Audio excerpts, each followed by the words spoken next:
Welcome to Seven Trumpets Prepper, and in this video today I'm going to talk to you about a subject I've titled Prepping in Plain Sight. Be not afraid and inspire others. Now, in this video today, if I could summarize this whole topic into one word, it would be community. That's what I want to get across in this video today, is the importance of community. Because, ladies and gentlemen, under the Most High, the most important prep I have is my family, friends, neighbors, my town, and my community. That is what. Without that, I'm nothing. Okay.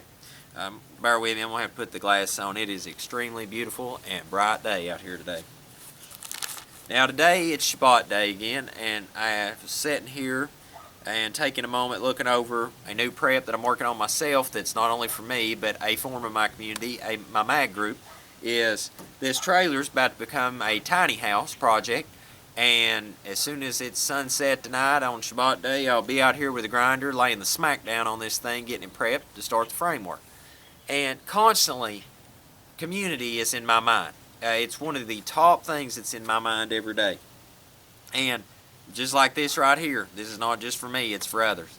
And I want that video, in this video today, I want it to be in your mind that this is about others around us. Alright? Get that mentality today. Now, I've wrote down a bunch of notes, so just bear with me. I want to work through this because I think this will be very beneficial, very motivational, and may end up saving somebody's life one day. We should love the Most High with all our heart, with all our mind, and with all our being. And we should love our neighbor as ourselves. That's what Messiah said. And, you know, what summed up in that is all the Torah and all the prophets. It truly is. And to get your neighbor to prep is a hard thing to do sometimes. Whether, not only that, your family, your friends. People look at it, and a lot of people's like, I don't know. I don't think prepping's for me. I don't know if I want to be prepared. Blah, blah, blah. They give a lot of excuses not to prepare. And one day, you know, when your wife or your children come up to you and say, Daddy or Mama, or, you know, whoever it is, and they say, you know, we don't have nothing to eat, you're going to feel really bad inside that you didn't make the right decision ahead of time. And for those of us that's trying to get others to see the light on prepping, and regardless if it's a Katrina type event, a Fukushima type event, the Seven Trumpets of Revelation, I mean, hard times, evil's coming, one way or another. It might be tomorrow, it might be 100 years down the road, it's coming. And with that, I think the other way to look at it is, as Messiah said, that we need to be as wise as serpents and harmless as doves. We need to be wise about how to reach people, to prepare, and doing prepping in the open, certain aspects, like doing something I'm about to explain here in a minute, a particular project, doing things like that to help people, doing a positive prepping thing in the light where people can see it and be like, you know, I can see that's beneficial now and when hard times come. Certain prepping things that we do in an open manner may inspire others, and I'll cite some example here in a minute. But we also need to be harmless as doves. We don't need to be beating death, destruction, and the end of the world over people's heads at all times. Don't get me wrong. I'm not saying to close your mouth like the Pharisees say at the church house and don't warn the people, just talk happy thoughts. I'm not saying that. But I'm not saying every day of your life get up and be like, well, I need to go tell everybody the end of the world today. We need to be happy people. We need to be as positive people as ever. If you're a prepper, you need to be one of the most positive people in your community that you can be. That way you're a light, shining lighthouse to other people. All right? Now, by doing prepping in the open, one of the most, I think, valuable things that you gain from it is that it shows that you take the Master's word to heart. You know, when people ask me what I'm prepping for, they know, most people know when I say the Seven Trumpets of Revelation, I mean business. All right? I mean hardcore, death destruction business. All right? Not no child play, EMP, or anything like that. I mean the real deal. All right? So the other thing is when you show people out in the open that you're prepping, just like this tiny house thing. This to me is a prep. But when I show people like this tiny house bill, when it's done, people be like, oh, I love, people tell me, they're like, oh, I love tiny houses and they're cool. Hey, I like them too. I think they're awesome too. But I mean, the point is, hey, that's a prep to me. But to other people, that's something else to them. It might actually be a home, or it might be something to take, camping with. But it's inspiring. and then they're like, well, what else, do you consider prepping? They might ask me, Luke, what do you do? To me, I'm huge on alternative energy, so it's something, fun to work with, and it will inspire people to prep. The last thing when it comes to prepping I want to talk about is guns, violence, death, destruction. I try not to talk too much about it on this show, alright? Now, I want to give you an examples that from my own perspective, where that I've done prepping out in the open and not been afraid to show people, and it's inspired other people. I'll give you some examples. Just the other day, I was talking to one of our town leaders, and I've been trying to work with our town emergency personnel here a lot lately and get the word out. Is my cousin and me and the solar company and a couple other of us are working on getting this little solar project put together that I put the picture up on the Facebook page there the other day.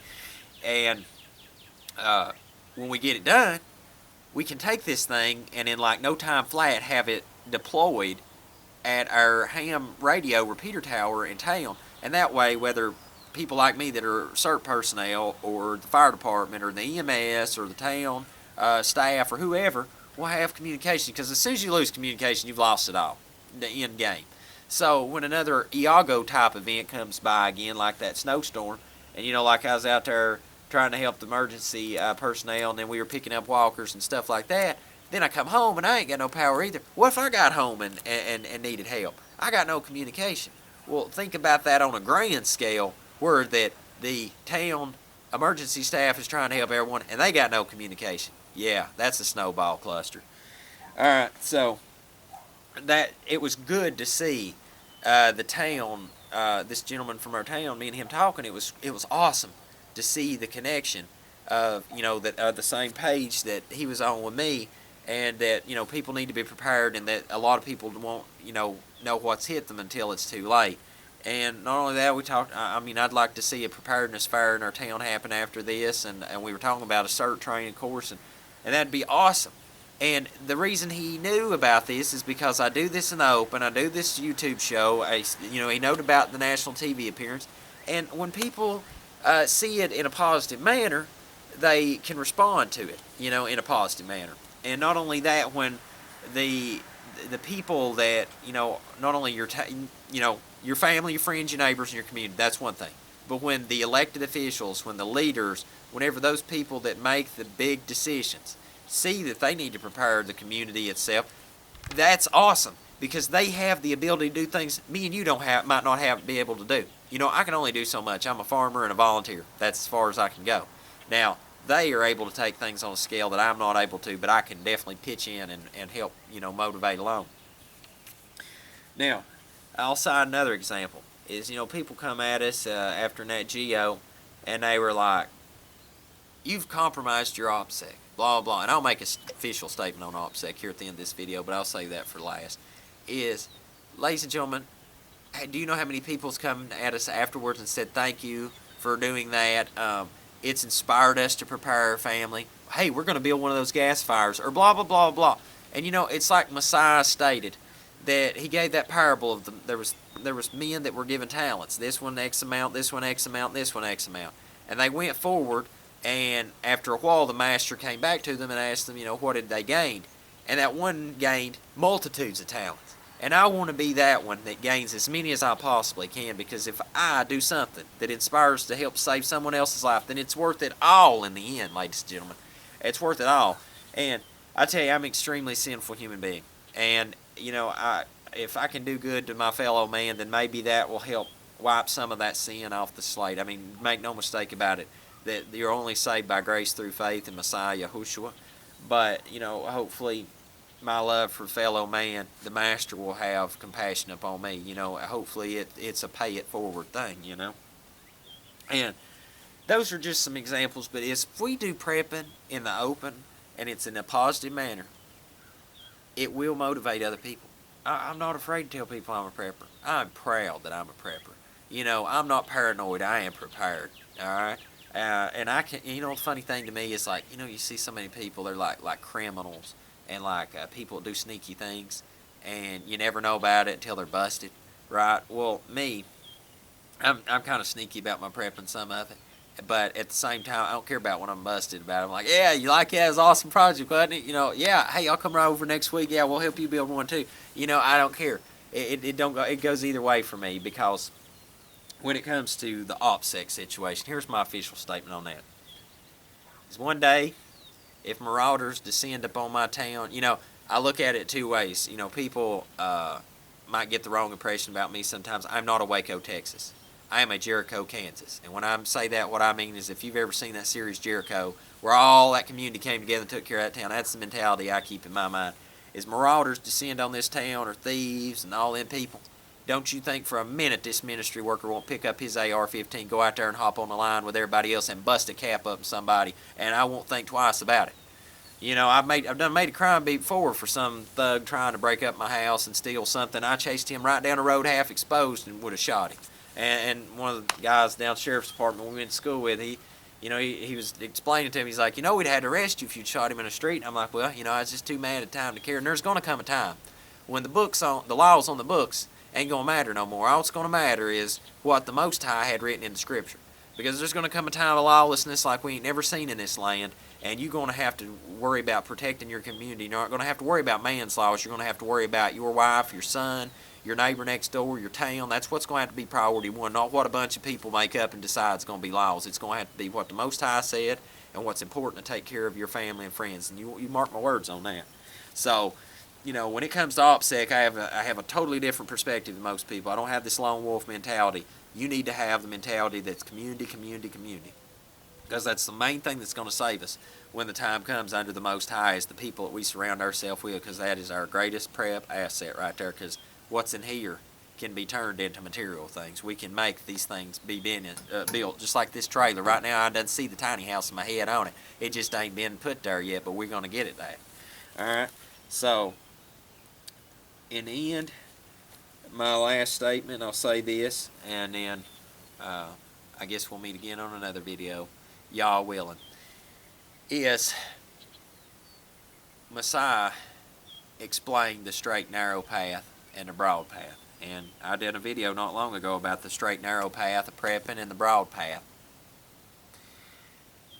It's like this, ladies and gentlemen. Robert Frost, I'm going to try to quote him on this. Forgive me if I'm wrong when I quote it, but he said, I was walking in the wood one day, and two paths diverged, and I took the one less traveled, and it has made all the difference. Be that path that was less traveled. All right? Be a lighthouse to your community, lighthouse to your family and friends. One day you may look back in the new kingdom, provided the Most High counts us righteous to be part of it. You may look back and see all those multitudes of people that you made a positive impact on and helped save their life one way or another. And it will have made all the difference. So keep that in your heart and in your mind, and I hope that's a blessing to you. I hope what I've said today motivates you to take prepping out there and to get other people motivated to do it while times are still good. So until we see you again here at Seven Trumpets Prepper Channel, I hope you have a most blessed day in Yahushua's name.